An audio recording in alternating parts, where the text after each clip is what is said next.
Welcome to the Hiring a New Employee in Paycor module. Today we'll be providing a step-by-step guide on walking you through the process of hiring a new employee in the Paycor system.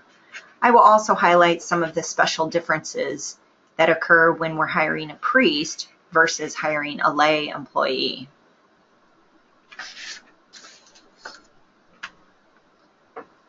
After you log into Paycor, you'll come to the home screen. From the home screen, you'll want to select Employees,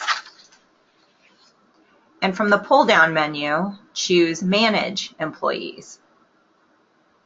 When you're hiring a new employee, the next screen that pops up will have a list of employees who work for your organization.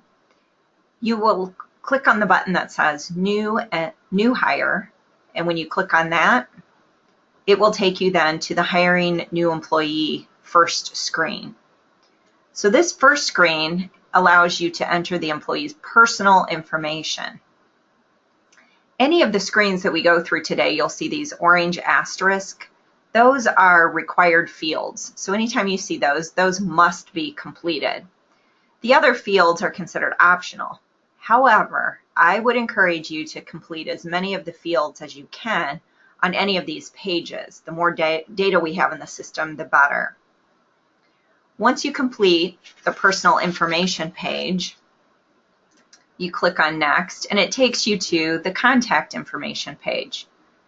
This is where you'll enter home phones, mobile phone numbers, email addresses, and such. You can also enter emergency contacts here, which again, I highly recommend, so that if there is ever an emergency, you have an easy place to go to find that information. You'll enter the employee's legal address, and once you have everything entered into the contact information page, you will click on Next.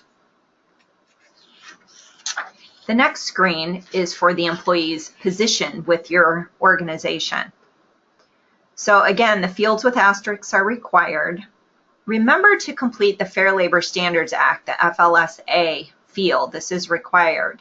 And it's important for you to understand whether the position that you are filling is salary exempt, salary non-exempt. Non-exempt means eligible for overtime, hourly exempt, or hourly non-exempt. Now, typically, the choices we use most often are salary exempt, which means the individual gets paid a flat salary per pay, and they do not qualify for overtime. Or you'll choose hourly non-exempt, typically, which means they're an hourly employee who's eligible for overtime. You'll complete what department they're with, the pay group. You'll select their manager, their work location. You'll mark their status as full-time or part-time. And then the employee type is an important field. If you choose regular, this would be a regular full-time employee, not necessarily full-time, regular full-time or regular part-time employee. But if you choose these other options, such as casual, seasonal, temporary, or variable, those are temporary employees that you anticipate are going to work for you less than 6 months. Those people would not be eligible for benefits or vacation, or the types of benefits that a regular employee would be entitled to. You can also run independent contractors through Paycor. That would be a separate training module. But if you wanted to generate direct deposit for 1099 employees and their annual 1099 report, you could choose independent contractor and set them up that way. Once you've completed the position screen, we click on Next, and we get to the status screen. So the status will default to active because we're hiring a new employee. You'll select their hire date. Seniority date is important if you're hiring someone who previously was working, let's say, at another parish, and then they came to work for you. You can put in the seniority date because that helps you to understand how many years they actually have in the MCC system. So again, it's an optional field, but it's a good one to fill in those circumstances. The owner or officer field will always default to no. And then over here on the right, you'll have this box for retirement plan. Employees who work 20 or more hours are put into our lay employee retirement plan. You will need to check the box for the retirement plan if you've hired someone who's working 20 or more hours. You'll click the next button, and this takes you to the I-9 verification page. You'll notice on this page, none of the fields are required. There are no asterisks.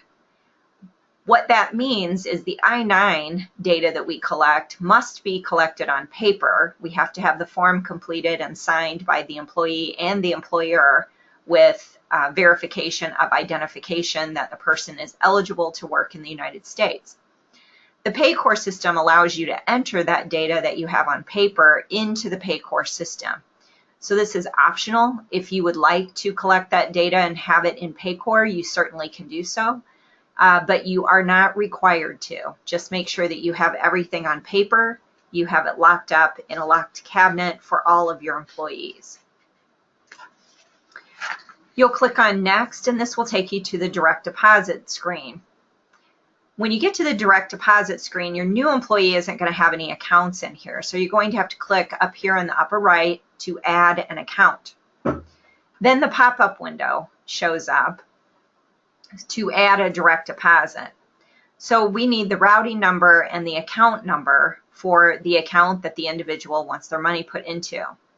You'll select the account type, which will be checking or savings, the deposit type, which will be net or partial payment. If they're adding more than one account, you won't use net, you'll use $10 or $20, whatever they're putting into that account. The amount, the frequency of the direct deposit, and a deduction code. You'll click on Save. And if they have more than one account for direct deposit, so if you did something other than net for the amount that goes in, then you'll set up the next account. It's unlimited on the number of accounts a person can have set up for direct deposit. Once you've completed direct deposit, you'll go to the tax setup screen. And this allows you to enter the information that you collect on the federal W-4 and the state W-4. You do need the paper forms. Make sure that your employee completes the federal and state W-4 forms and they sign them. From those forms, then you'll be able to complete the filing status, the number of exemptions, if they have any adjustments to their withholdings for federal, and the same thing for the state tax. Once you've completed that, you'll click on Next. And this takes you to a screen called Additional Information. This screen is set up similar to the custom fields that the Michigan Catholic Conference needs to collect in order to bill us properly. So complete these fields accordingly, and then at the end of this module, I'll show you where you'll find the MCC information that they need in order to bill your unit. So again, you'll see that these fields are not required, but if you don't complete them, it is going to cause a problem with MCC billing. So the annual salary needs to be completed for anyone who's working 20 or more hours. If they're working less than 20 hours, you don't have to complete annual salary. And if they're a priest, you don't have to complete annual salary. Employee type, you're going to have choices there for diocesan priest, religious order priest, or religious, it's just religious order. So if you have a religious sister working for you, you can choose religious order as well. And you'll have the option for lay employees. Job titles you can fill in if you'd like, or you can leave it blank. Marital status, you'll choose married, divorced, or single. Scheduled hours, you'll fill that in. The status change date would be the date of their hire. The unit number, you'll choose your unit number, and then a worker comp code, you'll have a list from which to choose from for the worker comp code based on the type of work that they're doing. You'll click on Next, and here you can see that this is completed. The next screen is your compensation screen. And this is where you enter how you're paying the individual. So for a salaried employee, if you've told them that they're making $30,000 a year, as we have in this example, then you'll need to figure out a pay rate based on your per pays. So if you have 26 pays in a year, $30,000 breaks out to $1,153.85 per pay. If you have 24 pays in a year, you'll divide 30,000 by 24 and so forth. So this shows the true annual salary. The pay group frequency is biweekly, and the effective date is going to be the start date for their first day of employment with you. If they're an hourly employee, you'll put in, say, $12 here, and you'll select per hour in order to do an hourly rate. For the work schedule, I recommend that you leave this blank. Even for hourly employees, don't fill this in. This defaults information into your pay grid. And if you're using the Perform Pay system, you'll not want to enter any hours per pay here. You will want to enter annual hours for all of your employees based on what their schedule is. So if they're 40 hours, you'll put in 2,080 hours per year. If they are less than 40 hours, you'll take the number of hours they're scheduled. For example, if they're scheduled 19 hours per week, you'll take 19 times 52, and you get a total of 988 annual hours. So leave the hours per pay blank, but complete the annual hours. This is helpful when it comes to Affordable Care Act reporting, that you have the correct annual hours there. There's no need to complete the base shift, clock number, or badge number unless you're using Perform Time, where the employees enter their time and time and attendance. If you're using that module, you'll need to click on Include in Time and Attendance and use Employee Number. You'll click Next. The next screen grants the employee access to Paycor. So employees need to have employee access to Paycor so that they're able to get to their check stubs and their W-2s electronically. So make sure you have a good email address for them, and the grant access type is employee, and you'll click Next. Now you'll see a summary on this page of all of the pages that you've completed.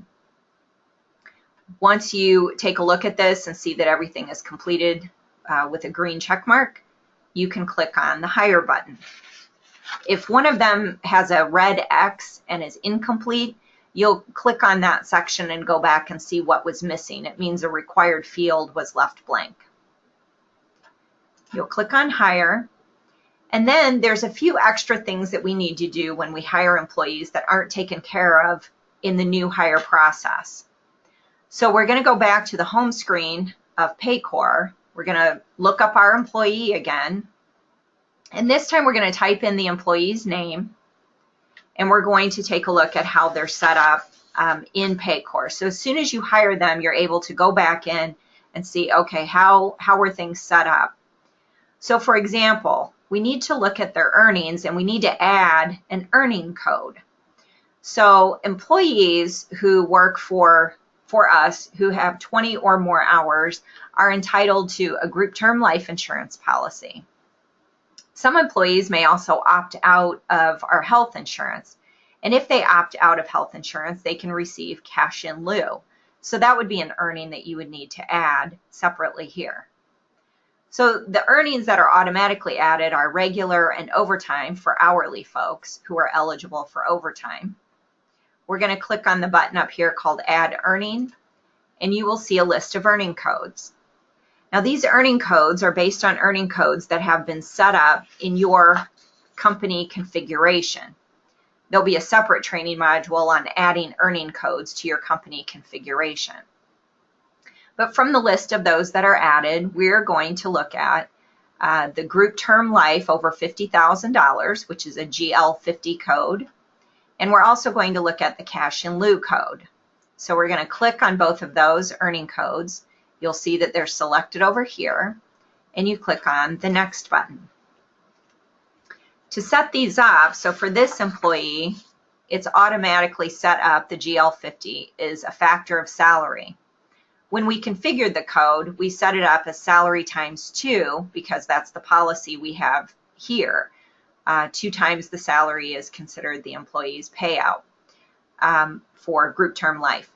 So for this employee who's doesn't make a lot of money, there's no premium amount here because the total life insurance doesn't come up to over $50,000. If it would come up to over $50,000, you would see a dollar figure here, which is the taxable amount that the benefit is worth. I know it says premium amount, and some people get confused about that. That's not what the employee is paying for the insurance, because the employee doesn't pay anything, but they are taxed for the value of the product. So you'll see a dollar figure appear here every pay period. You'll click on next. And the GL50 will then show up on their paycheck every pay period. For most people, it doesn't amount to very much as a taxable benefit. It might be, $3, it might be $10. It depends on how much the employee makes and how old they are, is how that gets calculated.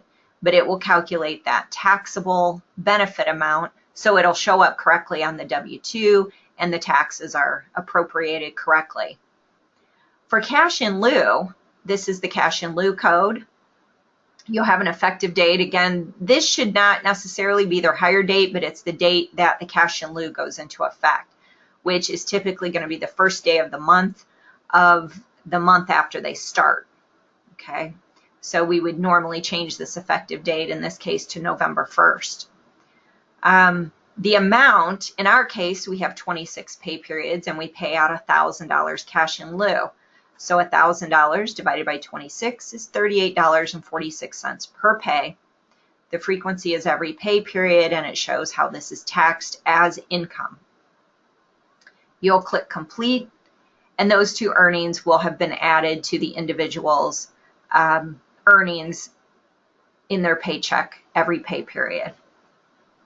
You can also add deductions.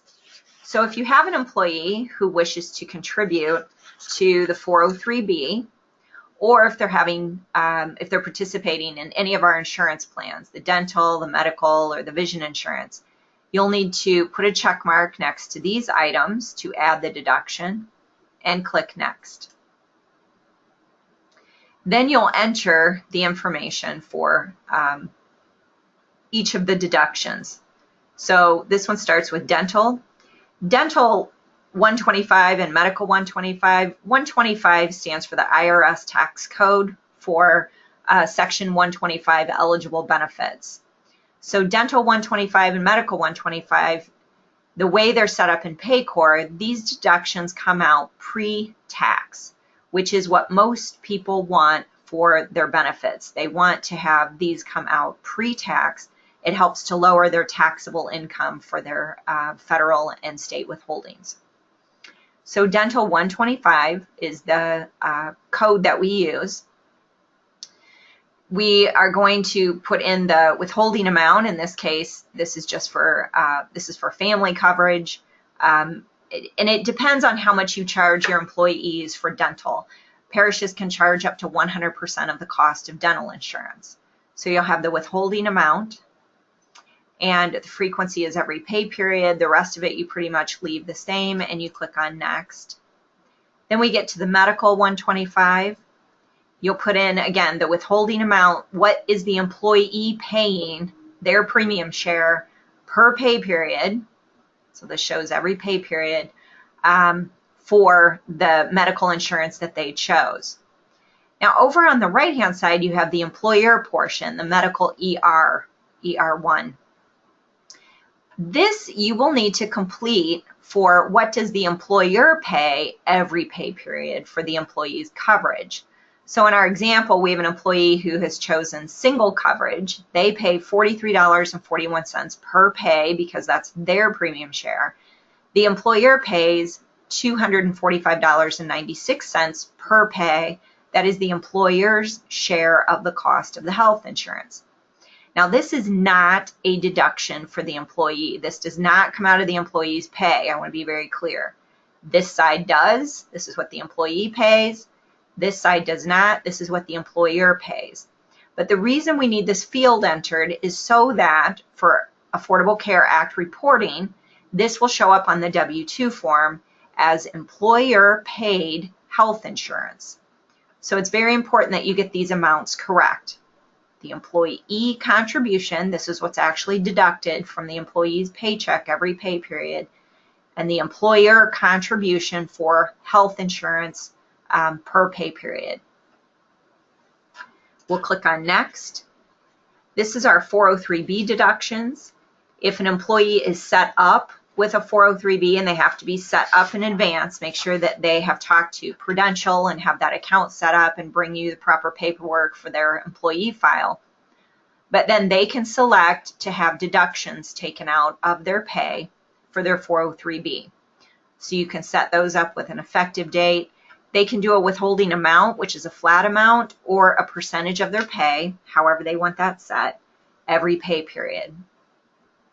Then you click on Next. And then there's vision insurance, which is set up as pre-tax as well. Employees are responsible to pay 100% of the cost of vision insurance. In this case, the employee has chosen employee-only coverage. So for our 26 pays, it's $3.12 per pay. You set that up, you click on Complete, and then all of those deductions show up here on the deduction side for the employee.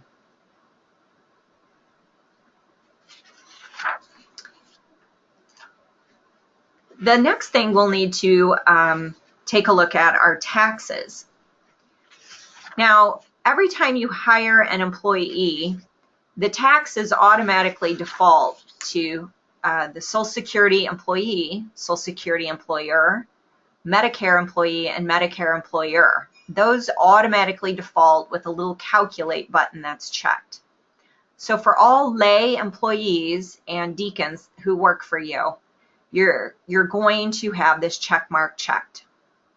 For priests, however, this will default that these withholdings should happen because they happen for everybody except for priests. So for priests, you have to go into each one of these, Social Security employee, and you have to uncheck this calculate box. When you uncheck that calculate box, it will give you a warning. It'll say this tax will no longer be withheld and no more taxable wages will be accumulated for tax reporting.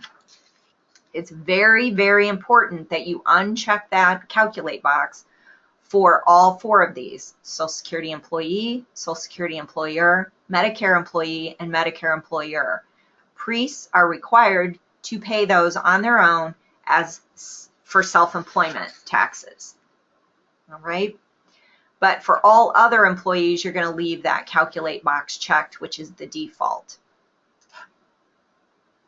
If you need to add a tax, so for example, in the city of Lansing, there's a tax put on employees who work in the city of Lansing or who live in Lansing. So for us, we always have to add this Lansing city, and there's an NR for non-residents. So if we have employees who do not live in Lansing but work in Lansing, we choose the non-resident. If they live in Lansing and work in Lansing, then we choose Lansing, Michigan, city of that they're residential. But you'll see here there are a few cities, Flint, Grand Rapids, Saginaw, that require that you add a city tax. So once you've added that, you save it, and it calculates the city tax for employees and shows it on their W-2. The last thing you'll want to double check when you hire an employee is the custom fields. The custom fields are the fields that directly communicate with MCC and their billing. So as you can see, this looks very similar to what we completed when we hired the employee with the additional information. So check to make sure that that information carried over. If it did not carry over, you'll need to re-enter it here. So again, annual salary is important for employees who work 20 or more hours. If they work less than 20, as this employee is scheduled for 15, you don't have to put in the annual salary. You'll make sure that you have the employee type correct, job title, Scheduled hours is very important from a billing standpoint, as is the unit number. So make sure that those are all completed, as well as the status change date if you're making any changes. The custom fields need to be updated anytime there's a change to the employee's pay. So if an employee gets a raise, gets an increase in their pay, you need to remember to go in and change this annual salary amount, because that amount for employees who work 20 or more hours is what calculates the costs of long-term disability, short-term disability, and the life insurance for your billing from MCC. It also affects the lay employee retirement plan because that is also a percentage of what their annual salary is. And then the group term life also. So make sure that you change that annual salary accordingly when anything changes. And that concludes our hiring a new employee in the Paycor system. Thank you.